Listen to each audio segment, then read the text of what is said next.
সুপ্রিয় দর্শক, লন্ডনের British Bangla news TV channel থেকে আমি বিকাশ চৌধুরী আপনাদের জানাই প্রীতি ও শুভেচ্ছা। আপনারা যে যেখানে আছেন ভালো থাকুন, নিরাপদ থাকুন ও সুস্থ থাকুন এই কামনা করে শুরু করছি আজকের অনুষ্ঠান হৃদয় থেকে হৃদয়ে। হৃদয় থেকে হৃদয়ে ব্রিটিশ বাংলা নিউজ টিভি চ্যানেলের এই বিশেষ অনুষ্ঠানে আমরা চেষ্টা করি দেশে বিদেশে নানা ক্ষেত্রে বিশেষ করে শিল্প, সাহিত্য, সংস্কৃতি ইত্যাদি যে সকল ব্যক্তি সফলতা অর্জন করেছেন তাদের আমন্ত্রণ জানাতে, তাদের কথা শুনতে এবং তাদের কাজকর্ম তুলে ধরতে। আমি বা আমার মতো অনেকে যা করতে পারেনি তারা তা কিভাবে করতে পারলেন সেসব কথাও জানতে চাইব তাদের কাছ থেকে আমরা। পাশাপাশি যারা তাদের নিজ নিজ পেশায় ভালো করলেও মেধা থাকলেও আড়ালে থেকে যান তাদের উপস্থিত করা, দর্শক শ্রোতাদের সাথে তাদের পরিচয় করিয়ে দেওয়া এই অনুষ্ঠানের অন্যতম লক্ষ্য। আজ আমাদের সাথে এই অনুষ্ঠানে যিনি উপস্থিত আছেন তিনি তেমনি একজন সফল গায়ক, যিনি নিরলসভাবে দীর্ঘদিন ধরে সঙ্গীতকে জীবনের ব্রত সঙ্গীতকে পেশা হিসাবে বেছে নিয়েছেন এবং গান করে চলেছেন। তিনি MBA পাশ করেও আর ১০ জনের মতো চাকরিতে না গিয়ে সঙ্গীতকে বেছে নিয়েছেন পেশা হিসাবে। তার সাথে আমার পরিচয় ও সাক্ষাৎ মাস ২ আগে বাংলাদেশে এক ঘরোয়া অনুষ্ঠানে। তার গান শুনে আমি এত মুগ্ধ হয়েছিলাম যে তখনই ঠিক করেছিলাম আমি ফিরে গিয়ে তার একটি সাক্ষাৎকার নেব এবং বৃহত্তর দর্শকের কাছে তাকে তুলে ধরব। আসুন আর কথা না বাড়াই, আমি এতক্ষণ যার কথা বলছিলাম তিনি হলেন বাংলাদেশের ক্লাসিক্যাল বা রাগ প্রধান গানের অন্যতম শিল্পী ও গানের শিক্ষক প্রমিত বড়ুয়া। দর্শক শ্রোতা, এই ফাঁকে একটু করে বলে নেই, আপনারা যারা কিছু প্রশ্ন করতে চান বা মন্তব্য দিতে চান তারা চ্যাট বক্সে আপনারা দেখবেন, সেখানে আপনারা আপনাদের মন্তব্য দেবেন। আমরা তা আমাদের আজকের যে অতিথি তার কাছে তুলে ধরবো এবং তার কাছ থেকে আমরা শুনবো। তো আসুন আমরা পরিচিত হই আজকের অনুষ্ঠানের বিশেষ অতিথি প্রমিতের সাথে। প্রমিত বড়ুয়া। প্রমিত, কেমন আছো?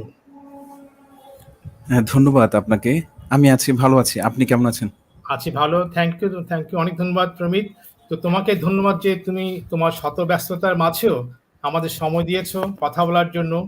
আজকের এই হৃদয় থেকে হৃদয় অনুষ্ঠানে আমরা প্রথমে তোমার কাছ থেকে শুনতে চাইব তোমার একজন শিল্পী হয়ে ওঠার পেছনের কাহিনী। আমি আগেই উল্লেখ করেছি যে তুমি তোমার বিশ্ববিদ্যালয়ের শিক্ষা শেষ করার পরেও তোমার ভালো অন্য কোনো চাকরির দিকে না গিয়ে তুমি পেশাকে বেছে নিয়েছো সঙ্গীত, মানে পেশায় সঙ্গীতকে বেছে নিয়েছো এবং বিশেষ করে ক্লাসিক্যাল সঙ্গীত যা আমরা সচরাচর দেখি না। তো এই যে পেশাকে বেছে নেওয়া ক্লাসিক্যাল সঙ্গীতকে, এবং এর মাঝে কি কোনো রিস্ক ইনভলভ ছিল না? তো এটা জেনেও তুমি কেন বেছে নিলে প্রমিত? ধন্যবাদ আপনাকে। আমাকে আসলে আপনি যে প্রশ্নটা করেছেন অত্যন্ত গুরুত্বপূর্ণ প্রশ্ন। আসলে সঙ্গীতটা ছোটবেলা থেকে তো একটু একটু করে বড় হচ্ছিল প্রথমে বাবার হাত ধরে। বাবা আমাকে প্রথম ইন্সপিরেশন মানে জোগাতো মানে সঙ্গীতের প্রতি। মা ছিলেন, পাড়ার পিসিরা ছিলেন। প্রাথমিক অবস্থায় যখন আমি প্রাথমিক বিদ্যালয়ে লেখাপড়া করছি তখন থেকে আমার সঙ্গীতের চর্চাটা শুরু হয়। এরপরে যখন আমি ষষ্ঠ শ্রেণীতে পড়ি তখন আমি একটা স্কুল আছে পটিয়াতে, নিবেদন স্কুল, সেখানে আমি শিখতাম। শ্রদ্ধেয় স্যার দীপক শীল, শ্রদ্ধেয় স্যার সুভাষিস চক্রবর্তী, ওনাদের কাছে শিখেছি। এরপরে আমাদের পটিয়ার মধ্যে আরেকজন আছেন গুরু, সঙ্গীত গুরু, শ্রদ্ধেয় প্রকাশ বড়ুয়া, ওনার কাছেও শিখেছি। যখন 2004-এ এসছি তখন আমি চট্টগ্রামে এসছি কলেজে ভর্তি হওয়ার জন্য। তো শ্রদ্ধেয় দাদা আমার ডক্টর কুন্তল বড়ুয়া, ওনার সাথে আমি আলোচনা করি যে আসলে আমি ক্লাসিক্যালটা শিখতে চাই, কার কাছে গেলে ভালো হয়। তিনি আমাকে প্রথমেই আমার গুরুজি, অর্থাৎ আমি এখন বর্তমানে যার কাছে গান শিখছি, পণ্ডিত স্বর্ণময় চক্রবর্তী মহোদয়, ওনার কাছে আমি সান্নিধ্য পাই। তো এটা একটা অবাক করা বিষয় আমি একটু শেয়ার করতে চাচ্ছি সংক্ষেপে। সেটা হচ্ছে সেদিন গুরুজির জন্মদিন ছিল 23শে জুলাই, অর্থাৎ ডায়েরির খাতার মধ্যে প্রথম তারিখটা ছিল ওনার 23শে জুলাই। এটা আমার এখনো সেদিন মনে আছে। সেদিন বলতে তুমি কি বোঝাচ্ছ? মানে যেদিন গুরুর সান্নিধ্য পাই প্রথম দিন আর কি। আচ্ছা, আচ্ছা। মানে হুম, পণ্ডিত স্বর্ণময় চক্রবর্তীর কাছে যেদিন প্রথম হুম, ক্লাস হুম, করতে হুম। যাই। তো এই যে দীর্ঘ এত বছরের গান শেখার পেছনে শিখেছি, কিন্তু 2004 থেকে সেটা আবার নতুন করে একটা জিনিস শুরু হলো। মানে আপনি একটা প্রশ্ন করেছেন যে ক্লাসিক্যাল কেন বেছে নিলাম? আসলে বেছে নেওয়ার মূল উদ্দেশ্য হচ্ছে শাস্ত্রীয় সঙ্গীত আমি শিখেছি, আগেও শিখেছি, কিন্তু তখন একটা উদ্দেশ্য ছিল যে শাস্ত্রীয় সঙ্গীত গেয়ে আমি মানে অন্যান্য গানও গাইবো। কিন্তু ক্লাসিক্যালটা এত ভালো লেগে গেছে, সেটা হচ্ছে গুরুজির অবদান। মানে গুরুজির গানটা আমি ১ম এ শুনে আমি এত মুগ্ধ হই। আমি আসলে মানে শাস্ত্রীয় সঙ্গীত যে মানুষের এত ভালো লাগা তৈরি করতে পারে, এটা আমি ওনার গান শুনে ১ম আমি বুঝতে পারি। এরপরে আমি সিদ্ধান্ত নেই, মানে নিজে একটা সিদ্ধান্ত নিই যে না, আমি শাস্ত্রীয় সঙ্গীতটা শিখবো। আর গুরুজি আমাকে একটা কথা বলেছিলেন, ওই কথাটা আমার সবচেয়ে বড় মানে শক্তি হিসেবে কাজ করে। হুম, হুম। সেটা হচ্ছে উনি আমাকে বলেছিলেন একদিন যে, "দেখো প্রমিত, সবাইকে তো শাস্ত্রীয় সঙ্গীত গাইতে বলি না, সবার দ্বারা হবে না। যাদেরকে দিয়ে হবে বলে মনে হয় তাদেরকে আমি বলি।" তো রাইট। এটা আমার অনেক বড় শক্তি, অনেক বড় অনুপ্রেরণা। তারপরে আ আ সবচেয়ে যে কঠিন একটা প্রশ্ন করেছেন আপনি যে আসলে রিস্ক, আসলে মানে প্রতি মুহূর্তে শিল্পীদের জন্য জীবনে একটা ঝুঁকি থাকে। বটেই। কারণ হচ্ছে আমরা মানে জীবন এবং জীবিকা দুটোতেই মানে সংগীতের উপরে আমরা সমর্পণ করেছি। হুম, তার হুম। মধ্যে টুকটাক আমি নিজেও শিক্ষার্থী, আসলে শিখছি এখনো। তার মধ্যে কিছু মানে ছাত্রদেরকেও শেখাই। অ্যা মানে শেখাই বলতে মানে জীবিকার আসলে এটাই উপায়, বিশেষ করে শাস্ত্রীয় সঙ্গীতের। হুম, কারণ হুম। হচ্ছে শাস্ত্রীয় সঙ্গীতের আমাদের এখানে স্কোপ খুবই কম। টেলিভিশনে প্রোগ্রাম দেয়, আর কিছু প্রোগ্রাম দেয় রেডিওতে। এগুলো আচ্ছা, আচ্ছা। হচ্ছে মাসে ২ মাসে ১ টা মেলে প্রোগ্রাম। আচ্ছা, আচ্ছা। আমরা তো আর জানি যে আমরা তো জানি যে তুমি মানে তালিকাভুক্ত উচ্চাঙ্গ সঙ্গীত এবং শিল্পী হিসাবে বাংলাদেশ বেতার এবং টিভিতে। হুম? তো এর হ্যাঁ। বাইরেও তোমার কিছু এক্টিভিটিস আছে, যেমন স্কুলের পরিচালনা পরিষদে তুমি প্রধান। এই তোমার ব্যাকগ্রাউন্ড সম্পর্কে যদি আমাদেরকে একটু আলোকপাত করো আরকি। হ্যাঁ, এর বাইরে আমি আ আমার আসলে একটা ছোট্ট একটা প্রতিষ্ঠান ছিল। আমি আমার গ্রামে একটি স্কুল চালু করেছিলাম ২০০৭ সালে। আমি তাও গুরুজির থেকে অনুমতি নিয়ে। হুম, সেটা নাম হচ্ছে নবনিকেতন, একটা স্কুল আছে। পরবর্তীতে আসলে স্কুল বাড়ির ভেঙে ফেলার কারণে আসলে আমি স্কুলটা কন্টিনিউ করতে পারিনি। এখন ভার্চুয়ালি আসলে এক নবনিকেতন একটা পেজও আছে, একটা গ্রুপও আছে। আমরা অনলাইনে কিছু প্রোগ্রামও করেছিলাম। তবে বিশেষ করে আমি গুরুজির প্রতিষ্ঠিত যে সংগঠনটি সাধারণ উচ্চাঙ্গ সঙ্গীত পরিষদ বাংলাদেশ, আমি আ ওটাতে আসলে বেশি মনোনিবেশ করছি। কারণ হচ্ছে ওখানে দীর্ঘ ২৫ বছরেরও বেশি সময় ধরে এখানে শাস্ত্রীয় সঙ্গীত চর্চা, অনুষ্ঠান হয়, বাৎসরিক একটা দ্বিমাসিক অনুষ্ঠান হয়। তার বাইরে আমি এখানে ২ টো স্কুলে গান শিখাই। একটা সঙ্গীত পরিষদ, আরেকটা বিবেকানন্দ স্কুল। ২ টি স্কুলে আমি গান শিখাই। আর আসলে ওই স্কোপ গুলো একটু কম মানে শাস্ত্রীয় সঙ্গীতে, যার কারণে আমাদের খুব একটা ঘন প্রোগ্রাম হয় না।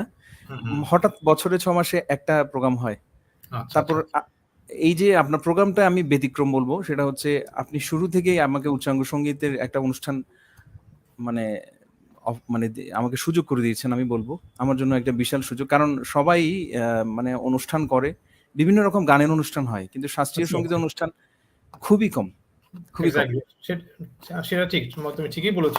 সাধারণত হ্যাঁ, এটা স্বাভাবিক যে আই মিন ট্র্যাকটা, এই ট্র্যাক থেকে তুমি বেরিয়ে এসে এই শাস্ত্রীয় সঙ্গীত চর্চাটা করছো, শিখাচ্ছ, গাইছো, হ্যাঁ? তো তুমি হুম। যখন এই যে সঙ্গীতকে তুমি ইউ আর ব্রিলিয়ান্ট চ্যাপ। তুমি বিশ্ববিদ্যালয় থেকে স্নাতকোত্তর ডিগ্রি নিয়েছো। তো যখন তুমি ঠিক করলে যে আমি সঙ্গীত থেকে আমার সবকিছু আ হিসেবে বেছে নেব, হ্যাঁ? পেশা হিসেবে। তো এই সিদ্ধান্ত যখন নিলে, তখন কি তোমাকে তুমি তোমার পরিবার থেকে কোনো আ বাধা বলব না, মানে অসন্তুষ্টি, কিংবা কেউ হয়তো চায়নি যে না তুমি সঙ্গীতে যেও না। তোমার তো ব্রিলিয়ান্ট ক্যারিয়ার, হ্যাঁ? You can build up a brilliant career. হ্যাঁ? তুমি কেন যাচ্ছ, হ্যাঁ? তো এই ব্যাপারে তোমার কোনো সুখকর কিংবা আ কম সুখকর বা নেগেটিভ কোনো অভিজ্ঞতা আছে কিনা? হ্যাঁ, আসলে তোমার স্ত্রী সত্য কথা হতে পারে, তোমার হ্যাঁ, স্ত্রী হ্যাঁ। হতে পারে, তোমার আত্মীয় হতে পারে, তোমার বাবা হতে পারে, তোমার মা হতে পারে। এনিবডি। হ্যাঁ, হ্যাঁ, বলো। আমি আপনি আসলে আমাকে যে প্রশ্নগুলো করছেন একেবারে অন্তরের অনেক গভীর প্রশ্নগুলো করছেন। এই কথাগুলো আসলে কাউকে বলার সুযোগও হয় না বা কেউ প্রশ্ন করেওনি কোনোদিন। তা আমি খুব ভালো লাগছে যে আপনি আমার একেবারে মনের কথাগুলোই বের করার চেষ্টা করছেন। তা আমি সত্য কথা বলতে কি, বাধা একটা ছিল। বাধা ছিল বাবার মানে ইচ্ছে ছিল যে আমি একটা ভালো চাকরি করব। আমি আসলে চাকরির চেষ্টাও করেছিলাম, করিনি যে তা না। সরকারি চাকরিও আমি মানে ইন্টারভিউ দিয়েছি বা কোনো কারণে হয়নি। হলে হয়তো সেটা অন্যরকম লাইফ হতো। বেসরকারিতেও আমি কিছুদিন চাকরি করেছিলাম। তারপর মার ইচ্ছে ছিল ব্যাংকে চাকরি করব। আচ্ছা। তো টুকটাক সব কাজ করেছি। কিন্তু একসময় একটা সিদ্ধান্ত নিলাম আসলে আমার একজন মানুষ আমাকে একটা কথা বলেছিলেন। আমার পরিচিত একজন সিনিয়র বড় ভাই। উনি আমাকে একটা ঠাট্টা ছলে হলেও একটা কথা বলেছিলেন। কথাটা কিন্তু আমার ভীষণ হিট করেছিল আমার। মানে আমি যে শেষ চাকরিটা যেখানে করেছিলাম, হুম, হুম। উনি বলছিলেন যে, "দুটো নৌকা পাও দিলে না মানে কোন জায়গায় তুমি ঠিক করতে পারবে না।" ঠিক করা যায়। এটা আমি আমার যদিও এটা আমার খুব ভয়ানক মানে অধীন ওই পরের দিনই আমি রিজাইন লেটার দিয়েছিলাম ওখানে চাকরিতে। আচ্ছা, আচ্ছা, ইন্টারেস্টিং। তো আমি উনাকে আমি খুব সম্মান করি এই কারণে, কারণ উনি আমাকে একটা এরকম ভয়ানক সিদ্ধান্তের দিকে ধাবিত করেছেন। আর সত্য কথা বলতে কি আমি এ আর অসংখ্য মানুষ আছেন যারা আমাকে শুধু সংগীতে আমি জানি না আসলে আমি কতটুকু মানে গাই, কিন্তু মানুষের যে ভালোবাসা, আমার কিছু কলিগ আছে যারা সেটাই। আমাকে, তারপর হচ্ছে আমার গুরু ভাই আছেন। উনারা আমাকে ভীষণভাবে ইন্সপায়ার করেছেন। মানে আমি নাম উল্লেখ করছি না, কারণ নাম উল্লেখ করতে গেলে অনেকজনের নাম বলতে হয়। তো হুম, হুম। ভীষণভাবে উনার অফিসের কলিগও ইন্সপায়ার করেছেন, আমার গুরু ভাইরাও ইন্সপায়ার করেছেন। হুম, তবে হুম। বাসায় ভীষণ একটা ঝড় উঠে গেছিল। আমি যেদিন সংগীতকে পেশা হিসেবে বেছে নিচ্ছি, এটার পরে আসলে আমার হুম, হুম। মানে সংগীতে যখন আমি চাকরি-বাকরি ছেড়ে দিয়ে যখন গানে আসলাম, আমার ৬-৭ মাস বা বছরখানেক ভীষণ কষ্ট হয়েছিল। তারপর কষ্টটা কি একটু, মানসিকভাবে? না মানসিক না, একটু অর্থনৈতিক একটু কষ্টটা অর্থনৈতিক গেছে। স্বাভাবিক। হুম। তবে আমি তারপরও বলব যে আমি খুব কষ্ট মনে করি না। কারণ হচ্ছে প্রত্যেকটা শিল্পীর জীবনে অনেক, অনেক কষ্ট হয়। সে তুলনায় আমি একেবারে খুবই কম কষ্ট করেছি বলে সেটাই। মনে হয়।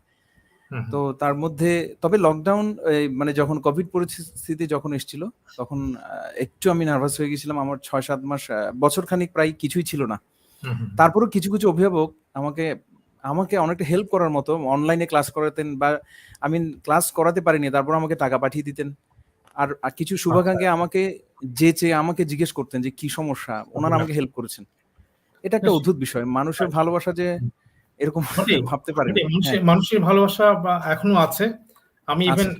গতকাল দেখলাম একটা সংবাদ যে একটি মানে সিলেটের চা বাগানের একটা ছেলে, সে কি করে তার মা কি কষ্ট করেছে তাকে লেখাপড়া করাতে, এবং আল্টিমেটলি সে এখন তার চাকরি অফার এসছে। ওখানকার স্থানীয় ইউএনও তাকে চাকরির জন্য অফার করেছে, এবং ইতিমধ্যে তাকে আরো কয়েকটি বেসরকারি সংস্থা তাদেরকে চাকরি অফার করেছে। সো আমি যেটা বলতে চাচ্ছি যে প্রতিভা থাকলে মানুষ কিন্তু এগিয়ে আসে।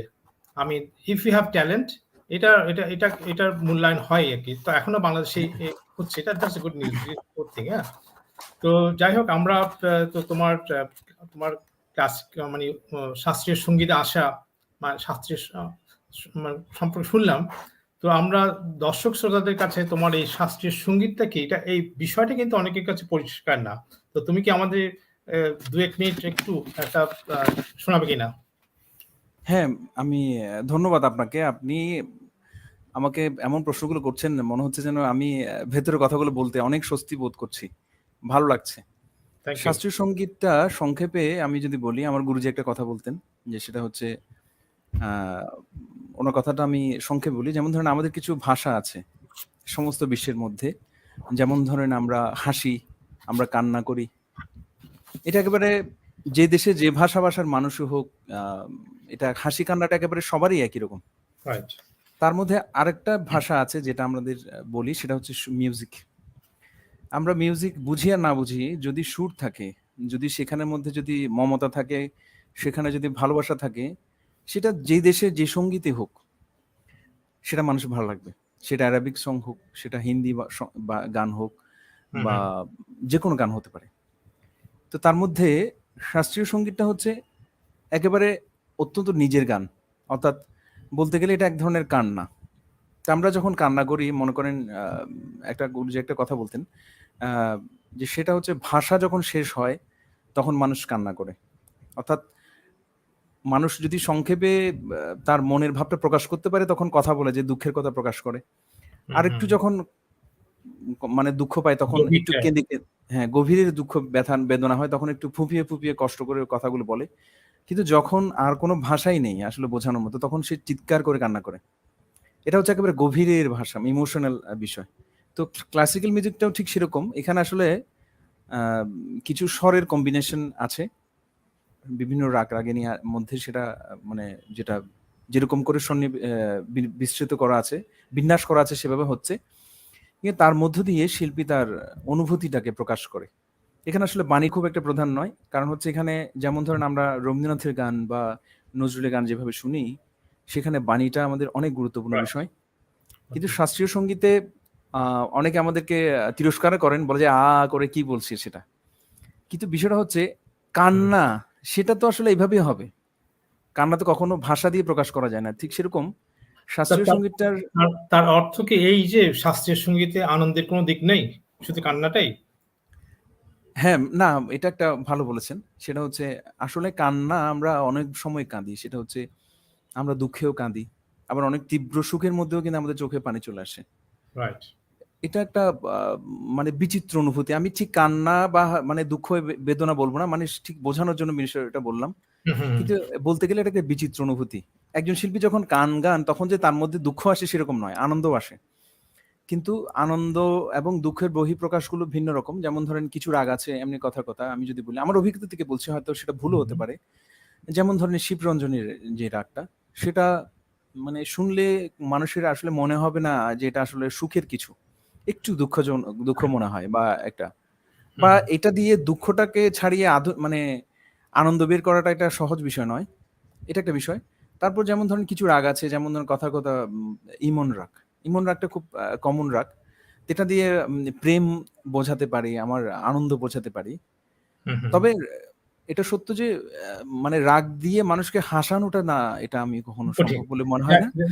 যাই হোক, প্রবীর, অনেক ধন্যবাদ তোমার সুন্দর ব্যাখ্যার জন্য। আসলে মানে উচ্চাঙ্গ সঙ্গীত বা ক্লাসিক্যাল সঙ্গীত বা শাস্ত্রীয় সঙ্গীত, সাথে সাধারণ যে জনগণ আছে তাদের সাথে কতটা ইন্টারাকশন হয় সেটা একটা বিষয় ব্যাপার আছে।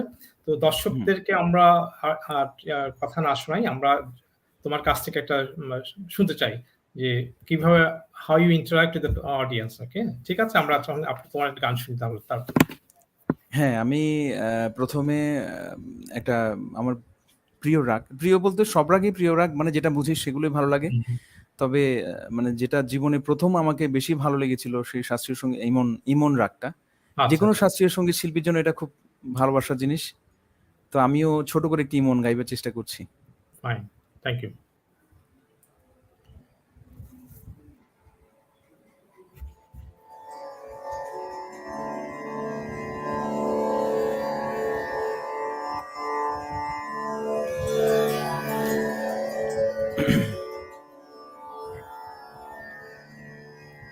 রে নু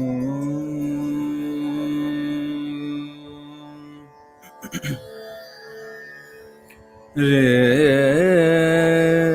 রে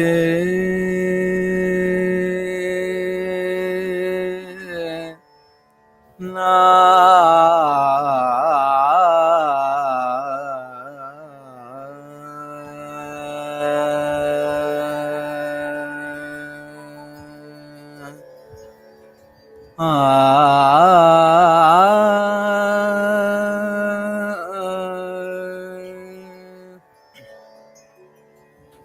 রে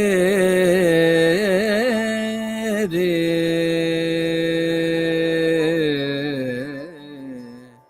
রে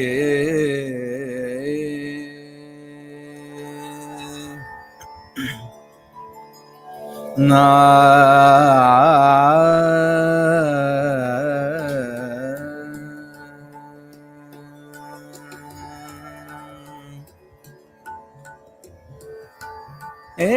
এরিয়ালি পেয়া বিনয় সখে রিয়ালি পেয়া বিনা এরিয়ালি পেয়া বিনয় রিয়ালি পেয়া বিনয় सख कल न परत मोह घरी पल छिन दिन कल न परत मोह घरी पल छिन दिन रे याल पेया बिन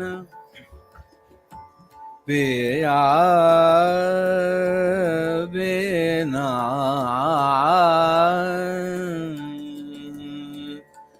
बिना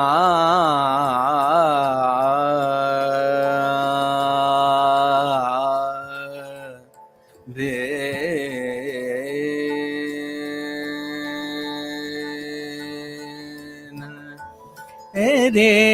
आले पे जाबे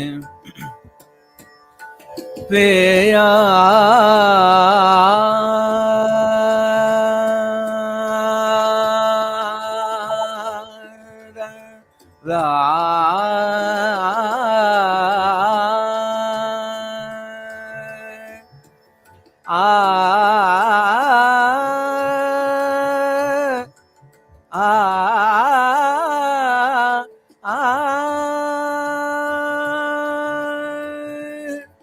जब से पिया परदेस गवन किन जब से पिया परदेस गवन किन आ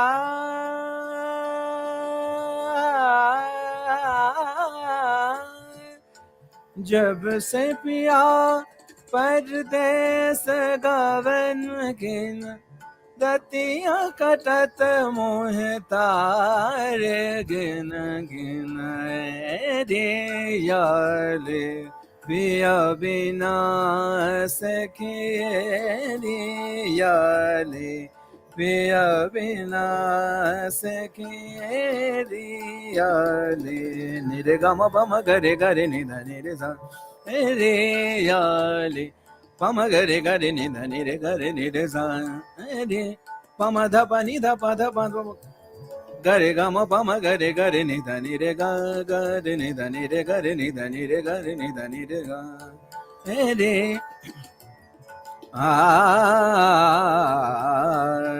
रे याले आ रे याले आ रे याले पिया बिना बिना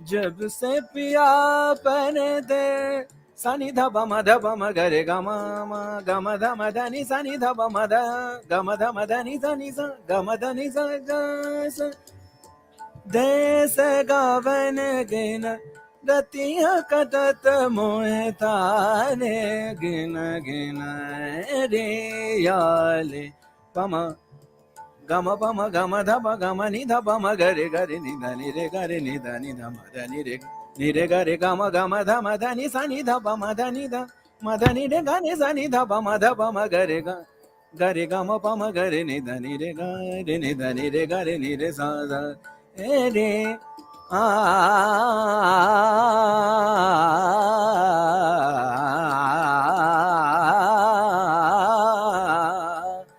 रे याले रे याले रे याले पिया बिना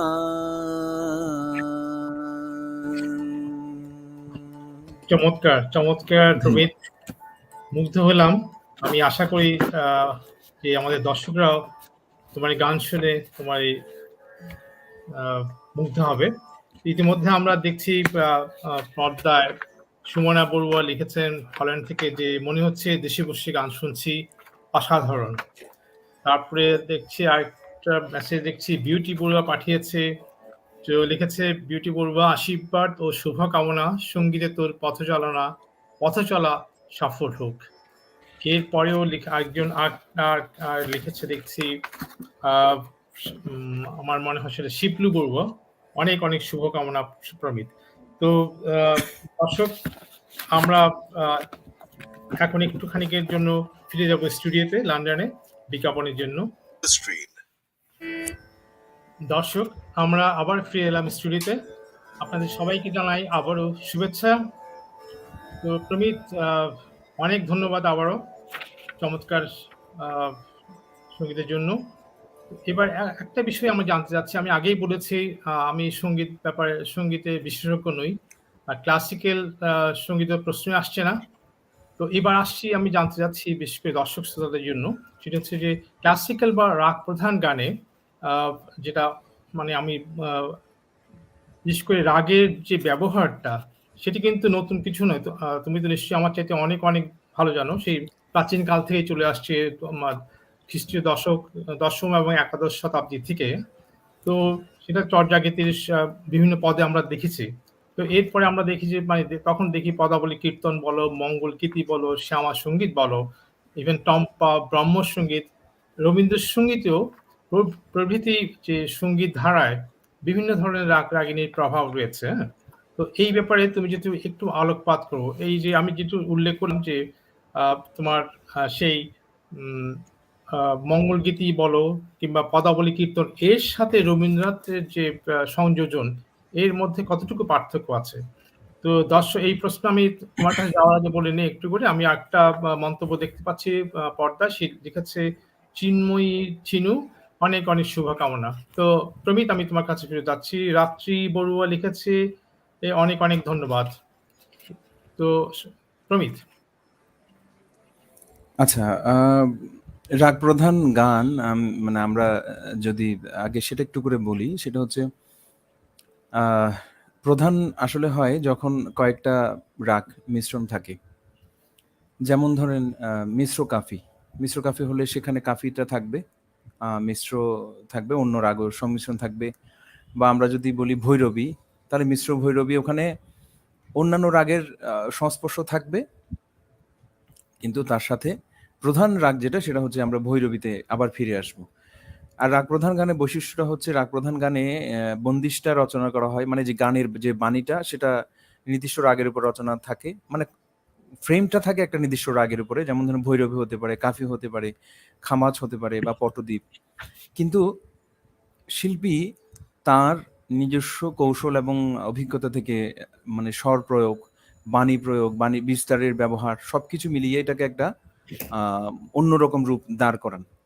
আর খেয়ালের সাথে এটার পার্থক্য হচ্ছে খেয়ালটা একটা নির্দিষ্ট ছক থাকে। মনে করেন আমি যেটা ইমন গিয়েছি নিরেগামা পাধানিসা সানিতা ভামাগারেসা, আমি এখানে মানে শুদ্ধ মা আর পরিবর্তে করিমা ব্যবহার করেছি। কিন্তু চাইলে আমি এখানে শুদ্ধ মা ব্যবহার করতে পারবো না, বা কোমল গান্ধার ব্যবহার করলে এটা রাগের যে সৌন্দর্যটা নষ্ট হয়ে যাবে। কিন্তু রাগ প্রধান গানে সেটা ব্যবহার করা যায়, তবে সেটার ব্যবহারও পরিমিতি বোধ থাকতে হবে। মানে আমি ঠিক কি পরিমাণ ব্যবহার করব এবং এমন ভাবে ব্যবহার করব সূক্ষ্মাতি সূক্ষ্ম ব্যবহারগুলো আবার ঠিক মতো রাগে ফিরে আসছে কিনা সেটা আমাকে জানতে হবে।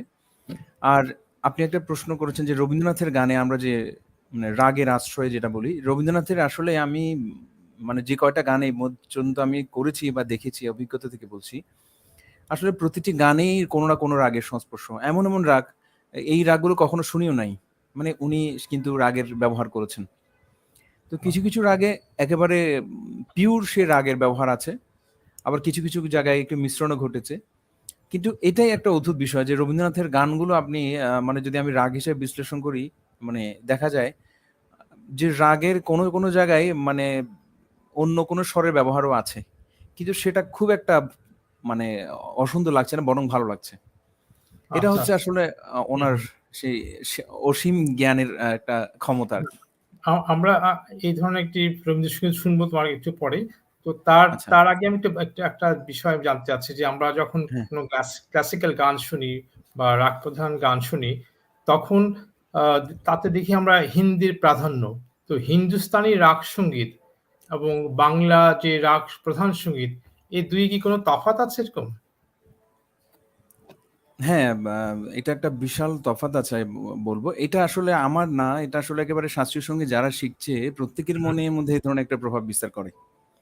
এটার একটা ব্যাখ্যা হচ্ছে যে আমাকে অনেকেই প্রশ্ন করেছেন যে হিন্দি কেন? মানে আমরা এটা বাংলায় কেন করতে পারি না? হুম, হুম, আচ্ছা, এটা একটা বিষয়। আসলে এই ক্লাসিক্যাল মিউজিকটা শুরুতেই এখানে বলা হচ্ছে যে ইন্ডিয়ান ক্লাসিক্যাল মিউজিক, অর্থাৎ ভারতীয় শাস্ত্রীয় সঙ্গীত। আমরা মানে ভারতীয় হুম, বলতে সেটা শুধু বর্তমান যে ইন্ডিয়ার কথা সেটা নয়, এটা পুরো ভারতবর্ষের মানে প্রাচীনতম শাস্ত্রীয় সঙ্গীত right, যেটাকে ধরছি। আসলে এই শাস্ত্রীয় সঙ্গীতের উৎপত্তিটা কিন্তু একটা ফোক সং, মানে এটা আসলে দক্ষিণ মানে আপনার সাউথ ইন্ডিয়ান একটা ওনাদের কিন্তু আঞ্চলিক গানের মতোই। আমাদের যেরকম ফোক সং আছে, এটা ক্লাসিক্যাল সঙ্গীত, এটা আসলে অনেক একটা ফোক সং, কিন্তু এটা ব্ল্যান্ডিং হয়ে গেছে আসলে এখানে পশ্চিম মানে কিছু যেমন ধরেন আমি প্রথমে যে রাগটা করেছিলাম ইমন রাগ, ওনার জন্ম, উনি হচ্ছেন আবার মানে ওনার ইরানি বংশোদ্ভূত একজন মানে যিনি আমির খসরু, হযরত আমির খসরু যার নাম বলা হয়, উনি ওনার বাবা সম্ভবত ইরানিয়ান, বাট মা এখানকার ছিলেন। তো সেক্ষেত্রে উনি একটা বিশাল অবদান রেখেছেন ক্লাসিক্যাল মিউজিকে। যেমন ধরেন আমরা আহ, তবলা যেটা দেখি এখন বর্তমানে, তখন সেটা পাখোয়াজ ছিল, সে পাখোয়াজকে মানে ভেঙে উনি তবলা করেছেন, দুইটা পার্ট করেছেন। এটা আমি উদাহরণ দিচ্ছি এই কারণে, সেটা হচ্ছে একটা ফিউশন উনি তৈরি করেছেন ক্লাসিক্যাল মিউজিকে। আর এখন প্রশ্নটা হচ্ছে ভাষার যে বিষয়টা, তো সেজন্য এই ক্লাসিক্যাল মিউজিকটার উৎপত্তি ওই স্থানে। যেমন ধরেন আমি যদি একটা কথা বলি, এটা হয়তো অন্য কেউ কিভাবে নেবেন আমি জানি না, সেটা হচ্ছে প্রত্যেকটা ধর্মের না একটা ধর্মীয় কিছু বাণী থাকে। যেমন ধরেন ইসলাম ধর্মের কিছু মানে বাণী আছে, শ্লোক আছে, হিন্দু ধর্মের কিছু শ্লোক আছে, বা পৃথিবীর বিভিন্ন বিভিন্ন দেশের কিছু নির্দিষ্ট ভাষা আছে। বিষয়টা হচ্ছে আমরা যদি ভাষাটাকে মনে করেন নিজের মতো করে বলছি, কিন্তু তবুও যেটা যেটা শুনে এসছি ওই ল্যাঙ্গুয়েজের সাথে যে মানে যে ব্যাপারটা ঢুকে যায়, মানে যেভাবে মিশ্রণ ঘটে যায়, এটা তর্জমা বা বাংলা করলে মিনিংটা হয়তো বাংলা আমরা বুঝতে পারি ঠিকই, কিন্তু বিষয়টা ওভাবে কাছাকাছি যায় খুব কম। এটা ভাষারগত কারণে আমরা বাংলা ভাষাতে চাইলেই শাস্ত্রীয় সঙ্গীতের কিছু জিনিস প্রয়োগ করতে পারি, বাট মানে কিন্তু ক্লাসিক্যালের যে তান করার বিষয়, সারগাম করার বিষয় বা বাণী বিস্তার করার বিষয়গুলো এখানে ব্যবহার করা যায় না, ঠিক না? যেমন অনেক গানে তো আমরা রাগাশ্রয়ী গান শুনেছি, কিন্তু এটা শাস্ত্রীয় সঙ্গীতের মতো ঠিক বলা যায় না, সেমি ক্লাসিক্যাল পর্যন্ত করা যায় আর কি। আচ্ছা, আচ্ছা। আমি আবার একটু এটা সাবসিডির প্রশ্ন বলতে পারো। আমি আগে বলে নিচ্ছি, এটা আমার হয়তো দুঃসাহস হবে সঙ্গীতের উপরে কিছু প্রশ্ন করা বা ই করা। কিন্তু যেটা আমি জানতে চাচ্ছি যে আমরা জানি যে রবীন্দ্রনাথ ঠাকুর নানা পরীক্ষা নিরীক্ষা করেছে, এটা তুমিও বলেছো, বাংলা সঙ্গীতের আগে সংযোজন করার জন্য। হ্যাঁ, এবং আমরা দেখি তাকে অনুসরণ করে আবার সেই সময়কার যারা বিশেষজ্ঞ ছিলেন, সঙ্গীতজ্ঞ ছিলেন, যেমন দ্বিজেন্দ্রলাল রায় কিংবা রজনীকান্ত সেন, অতুল প্রসাদ সেন, এবং পরবর্তীতে নজরুল ইসলামও এই রাগ রীতি ব্যবহার করেছেন। হ্যাঁ, তো এই মানে নজরুল ইসলামের ব্যাপারটা যদি তুমি একটু হাইলাইট করো আর কি, ওনার গানে যে রাগের প্রভাবটা, হ্যাঁ, সেটা, এবং ওনার গানে কিন্তু বাণী আছে, কথা আছে। হ্যাঁ, আমার ধারণা তাই। তোমার মতামত আমি জানতে চাচ্ছি। হ্যাঁ, না আমি বলছি না যে মানে রাগের আশ্রয় করে যে কোনো কিছু করা যাবে, কিন্তু আমরা আসলে শাস্ত্রীয় সঙ্গীত যেভাবে করি, যেমন ধরেন আমরা কিন্তু আসলে রাগের আশ্রয় না মানে রাগটাকেই ফুটিয়ে তুলছি। এখানে বিষয়টা হচ্ছে যেমন ধরেন আমি একটা গানের উদাহরণ যদি দিই, যেমন ধরুন রবীন্দ্রনাথ একটা গান আছে, আজি কমল মুকুল ধরো, এটা বাহার রাগের উপরে মনে করেন গানটা। আমরা কি এটা কয়েকটা লাইন শুনতে পারি? হ্যাঁ, এই আমি শিওর। এই প্রশ্নটা আমার আগে ছিল তোমাকে করার, বাট তুমি যখন প্রশ্নটা উঠালে তখন আমরা হ্যাঁ, এখানে হ্যাঁ, শুনে নেব। হ্যাঁ, আমি একটু করে দু লাইন আমি চেষ্টা করি।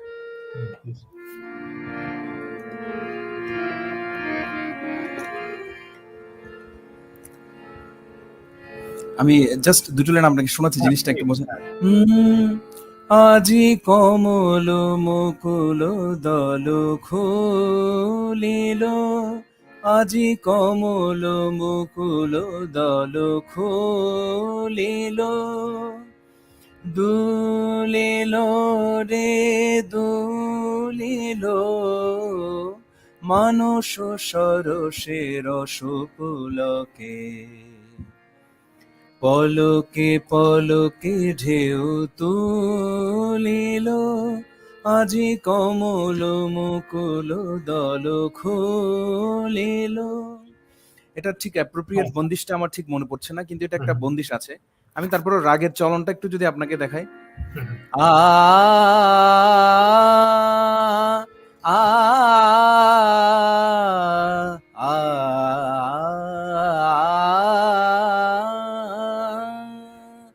করেন এটা হচ্ছে রাগের চলন। তো এখানে বিষয়টা হচ্ছে রাগাশ্রয়ী গানগুলোতে হয় কি, মানে রাগের আশ্রয় করে বন্দিশ মানে বাণীটা রচনা করা হয়, কিন্তু এখানে রাগের ডেমনস্ট্রেশনটা করা সম্ভব না। মানে আমি চাইলে সেখানে আমার মতো করে বিস্তার করা, আমার মতো করে বাণীটাকে বলা, মনে করেন আমি এই রিয়ালিটি ইভেন্ট যেটা করেছি সেটা বন্দিশের একটা স্ট্রাকচার আছে, কিন্তু এর বাইরে গিয়ে আমি আমার মতো করে করতে পেরেছি। আচ্ছা, যেটা আমি একটা লেমেন শ্রোতা হিসেবে, একটা অজ্ঞ শ্রোতা হিসেবে যেটা জানতে চাইছি সেটা হচ্ছে যে হ্যাঁ, হ্যাঁ, এই যে তুমি কিছুক্ষণ আগে যে ইমনের উপর বেস করে যেটা পরিবেশন করলে, তো হ্যাঁ, সেখানে কোন বাণীটা তুমি এই রাগের মাধ্যমে মানে উপস্থিত করলে অথবা করতে চাইলে, এটা কি বলা যাবে এই ধরনের কোনো হ্যাঁ, নির্দিষ্ট? হ্যাঁ, হ্যাঁ, আমি ঠিক আছে, আমি চেষ্টা করছি। আসলে বিষয়টা হচ্ছে হ্যাঁ, এখানে বলা মানে এই বাণীটার মানে আপনি যদি মিনিং করেন, মানে সংক্ষেপে যদি আমি এটা সারসংক্ষেপ করি, হুম, হুম, এটা মানে খুব বেশি মানে গভীরতম মানে বিষয় নয়। হুম, হুম, বিষয়টা হচ্ছে এমন, সেটা হচ্ছে যেমন ধরেন এরিয়ালি বিহেভিয়ার থেকে, অর্থাৎ আমি মানে প্রিয় হুম, আমার হুম, প্রিয় মানুষটাকে ফেলে আমি কিভাবে থাকবো, এটা একটা মিনিং।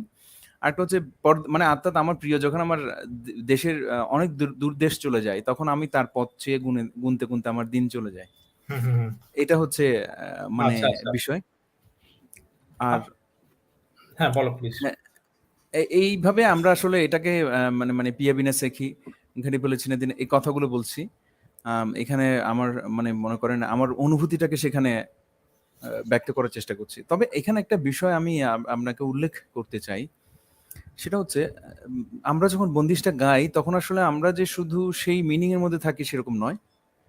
আমরা আ মানে আমার যেটা অভিজ্ঞতা সেটা হচ্ছে হুম, হুম, আমি হুম, কিন্তু সেটা আমার অনুভূতিটাকে আমি মানে বন্দিশের, কারণ বন্দিশ আপনাকে মিনিং যখন আপনাকে ডিরেক্ট করবে যে এই কথার এই মিনিং, হুম, হুম। তখন তখন আপনাকে বন্দিশ আপনাকে টানবে। মানে আপনাকে মানে ভাষাটাই আপনাকে একটা মানে এক ধরনের একটা শৃঙ্খলে বন্দী করে রাখবে।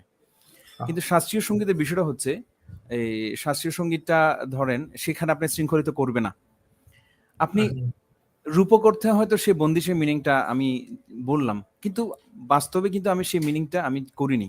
মনে করেন ইমন রাগটা যদি আমি কথার কথা আমি যদি কোনো একটা মানে ধর্মীয় কোনো একটা অনুষ্ঠানে করছি বা একটা সুপ্রিমের কাছে যদি আবেদন করি, হুম, হুম। তখন এটা রূপক অর্থে আমি ঈশ্বরের কথা বলছি।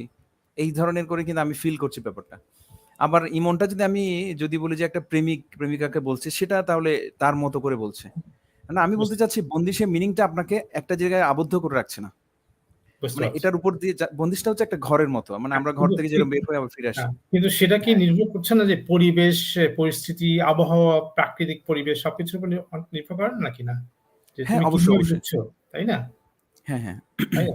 আচ্ছা, আমি আরেকটা বিষয় যেটা হচ্ছে যে যতদূর জানি সেটা হচ্ছে যে রাগ মানে পরিবেশনের এক নির্দিষ্ট সময় থাকে। যেমন ২৪ ঘন্টার মধ্যে যেমন ৮ ভাগে ভাগ করা হয়।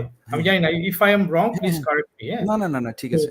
তো তোমার কাছে কোন সময়কার রাগ সংগীতটা সবচাইতে প্রিয়? এবং সেই প্রিয় সময়টার যদি একটা আমাদেরকে শোনাও সব দর্শক শ্রোতাদের জন্য। আচ্ছা, আচ্ছা। হ্যাঁ। না, আ হুম, সংগীতের জন্য আ মানে সবচেয়ে সুন্দর সময় এটা বলাটা কঠিন। কেন বলছি? আ যেমন ধরেন আমি ভোরবেলা যদি বলি, ভোরের হুম, কিছু রাগ আছে, প্রাতঃ সময়ের রাগ। সেটা ভীষণ অন্যরকম। মানে ওই অনুভূতিটা কখনো দুপুরে আনা সম্ভব না। রাইট। আবার সন্ধ্যার সময় যে ব্যাপারটা সেটা আবার সকালে আনাটাও অসুবিধা হয়। হুম, হুম, তবে বেশিরভাগ আমার যেটা মনে হয় যে বেশিরভাগ রাগিণীগুলোর মানে চর্চা হয় বা শেখা হয় বেশিরভাগ ক্ষেত্রেই সন্ধ্যার পরে, বিশেষ আচ্ছা, করে আচ্ছা। সন্ধ্যা, রাত্রি, মধ্যরাত্রি ইত্যাদি, হুম, হুম, ইত্যাদি।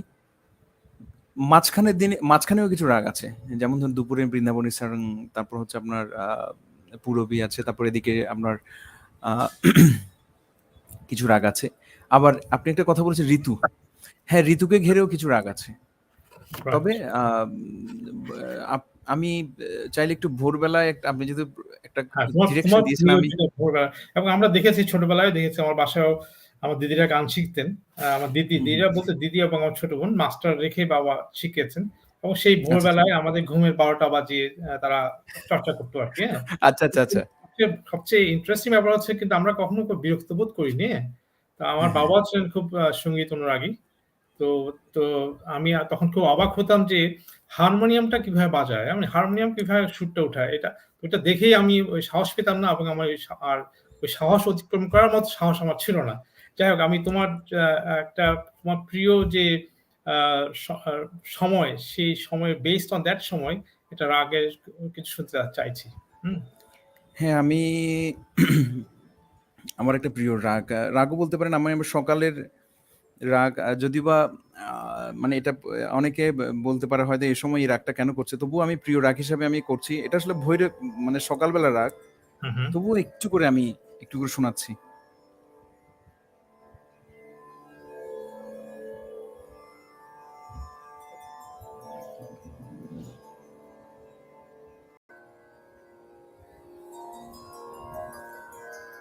আচ্ছা, আমি একটু চেষ্টা করছি।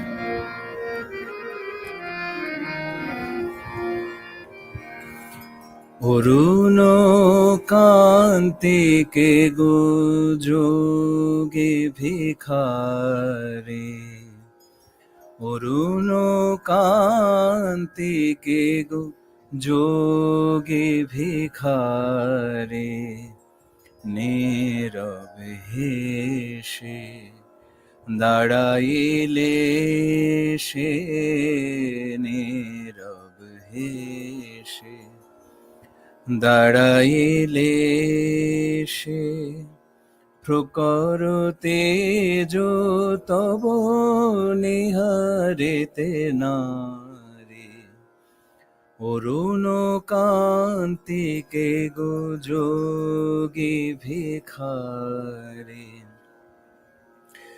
রাসবিলাসিনী আমি আহিরিনী,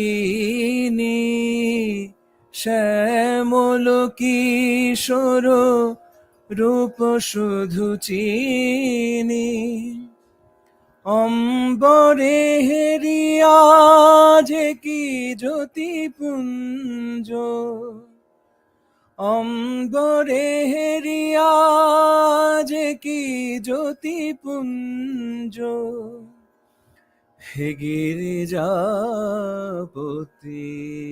কোথা গিরিধারে,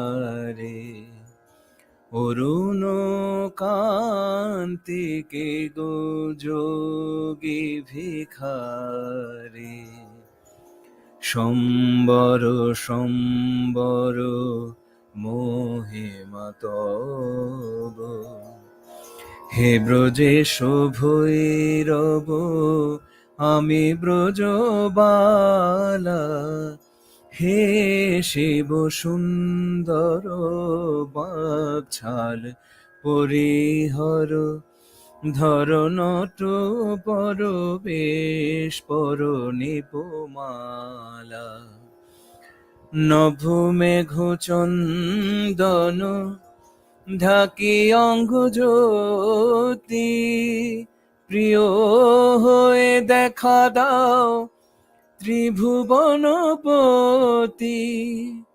পার্বতী নহি আমি আমি শ্রীমতী, বিষাণু ফেলিয়াল বাঁশরি ধারে,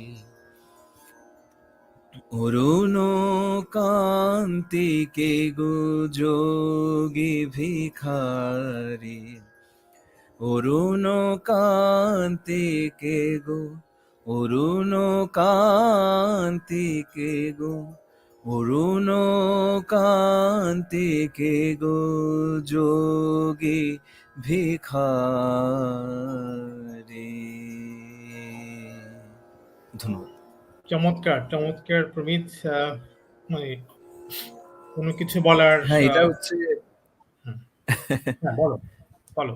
এটা আহির রাগাশ্রয়ী একটা আহির ভৈরব, আহির ভৈরব একেবারে কমপ্লিট আহির ভৈরবের উপর তৈরি করা কম্পোজিশনটা। তো আমরা প্রায় সময় কাছাকাছি চলে এসেছি। তো আমি দেখতে পাচ্ছি রাজীব চক্রবর্তী লিখেছেন খুব ভালো হচ্ছে, প্রান্ত লিখেছে দাদা মান্নাদের একটি গান শুনতে চাই, আমি যে জলসা ঘরে হলে খুব ভালো হয়।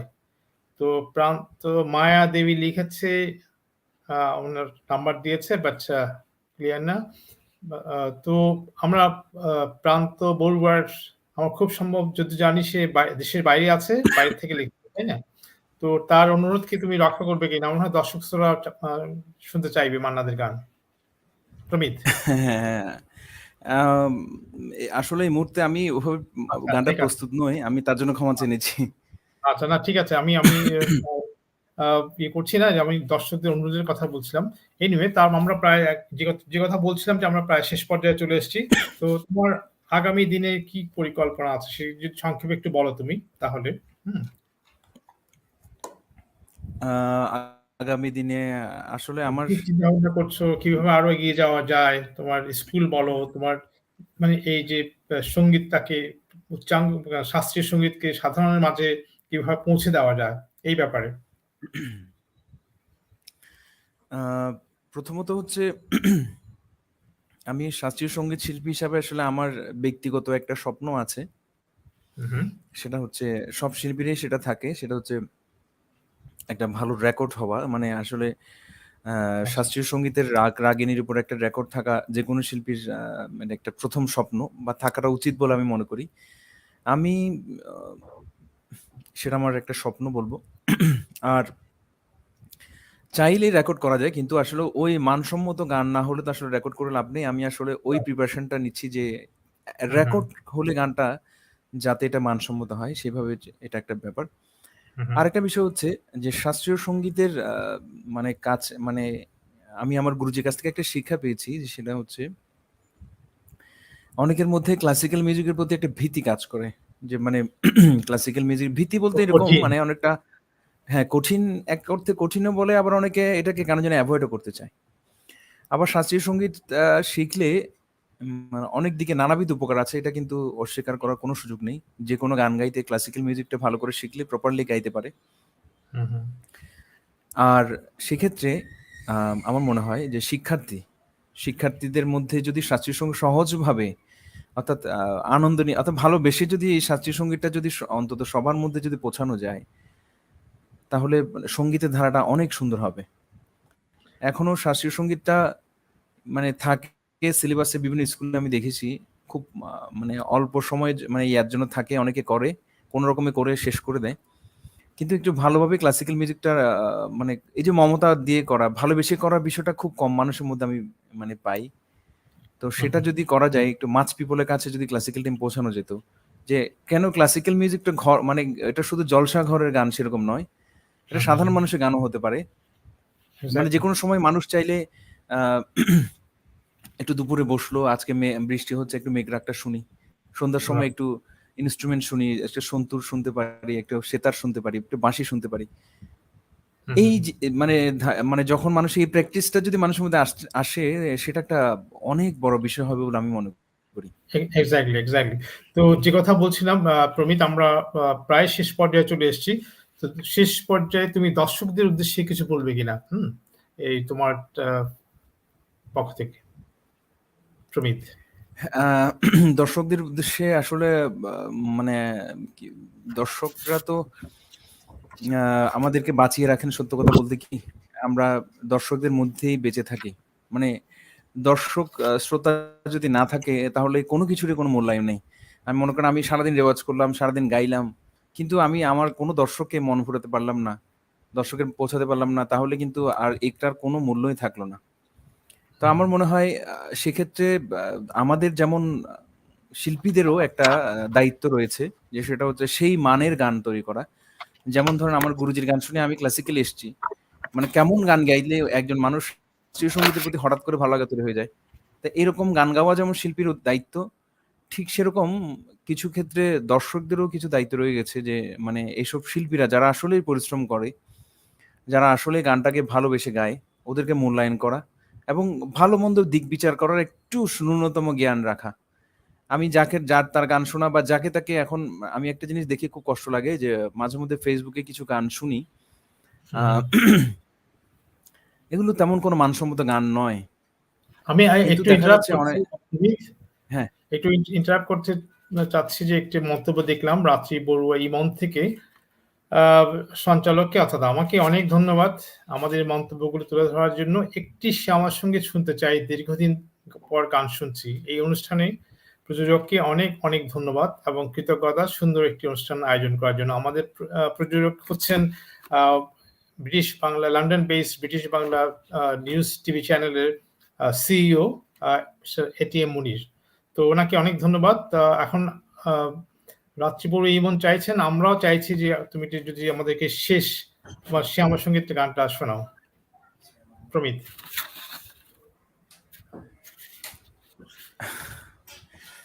হঠাৎ করে শ্যামার সঙ্গীতটা আসলে এই মুহূর্তে কিভাবে করবো আমরা ইয়ে করতে পারছি না। দরকার হবে না, আমরা জাস্ট ক্যাজুয়ালি, এটা আমরা কোনো অনুষ্ঠানে উপস্থাপনা করছি না, এটা আমরা just free frank easy discussion, please. আচ্ছা আচ্ছা,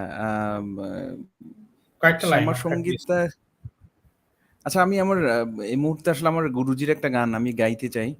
আমার গুরুজির সুর করা গান, একজন মহারাজ লিখেছেন। আমি জানি না আসলে লাইন ঠিক সবগুলো মনে পড়বে কিনা আমার, আমি তারপর যতটুকু সম্ভব একটু চেষ্টা করছি।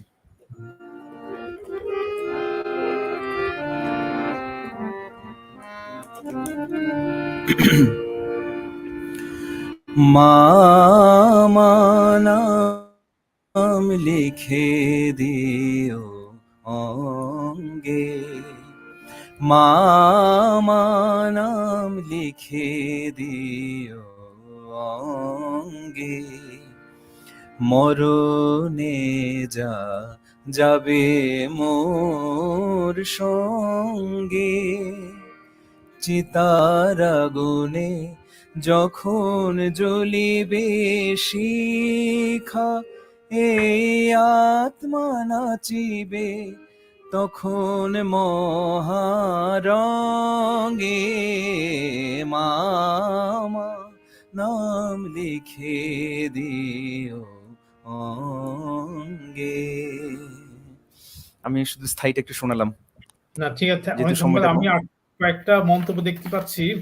সাইফুল্লাহ উনি লিখেছেন, সাইফুল্লাহ সালাউদ্দিন লিখেছেন, দেরিতে আসলাম, প্রমিত ও সঞ্চালক দাদাকে অনেক অনেক ধন্যবাদ। তো সাইফুল সালাউদ্দিন, আপনাকে অনেক ধন্যবাদ। প্রতিষ্ঠা লিখেছে ঢাকা থেকে, তো অনেকেই দেরি করে এসছেন। তো যাই হোক, সুধী দর্শক, এতক্ষণ আমরা কথা বলছিলাম আমাদের দেশের বরেণ্য, বলবো আমি বরেণ্য উচ্চাঙ্গ সঙ্গীত শিল্পী প্রমিত বড়ুয়ার সাথে। তার সাথে কথা বলে, তার গান শুনে আমরা অনেক কিছু জানলাম। আশা করি আমার মতো আপনারা সবাই এই অনুষ্ঠান উপভোগ করেছেন। প্রমিত, তোমাকে অনেক অনেক ধন্যবাদ আমাদের সময় দেওয়ার জন্য। আমার তো বটেই, আশা করি আমি কৃতজ্ঞতা জানাই। আসলে আমি একটু শেষ। প্রিয় দর্শক, আপনাদের সবাইকে এই অনুষ্ঠান দেখার জন্য অশেষ অশেষ ধন্যবাদ। পাশাপাশি ধন্যবাদ জানাই লন্ডনের British Bangla news channel TV চ্যানেলকে। আপনারা সবাই ভালো থাকুন, সুস্থ থাকুন, নিরাপদ থাকুন, ভিড় এড়িয়ে চলুন। শুভরাত্রি। আরে রফিক, কোথায় যাচ্ছ? দেশে টাকা পাঠানোর জন্য মানি ট্রান্সফার শপে যাচ্ছি। আরে দুনিয়া কোথায় থেকে কোথায় চলে যাচ্ছে, আর তুমি দোকানে যাচ্ছ টাকা পাঠানোর জন্য? চলো আমার সাথে। দেখো রফিক, তুমি যে কোনো জায়গা থেকে দেশে টাকা পাঠাইতে পারবা টাপ সেন্ডের মাধ্যমে। তাদের টাকার রেটটাও খুব ভালো। টাপ সেন্ড, এটা আবার কি? এইটা একটা অ্যাপ। তুমি বিকাশে টাকা পাঠাইতে পারবা অথবা ব্যাংক অ্যাকাউন্টে টাকা ট্রান্সফার করতে পারবা। তাদের ফি কত? Absolutely free. আমার পার্সোনাল ডাটা কি সেভ থাকবে? তোমার personal data safely stored and protected. কি বলছো? টাপ সেন্ড এখনই আমার মোবাইলে ডাউনলোড করছি। Sending money abroad to your family or friends has never been easier. All you have to do is tap send. Just download the app and use the promo code on the screen. Remember, tap send.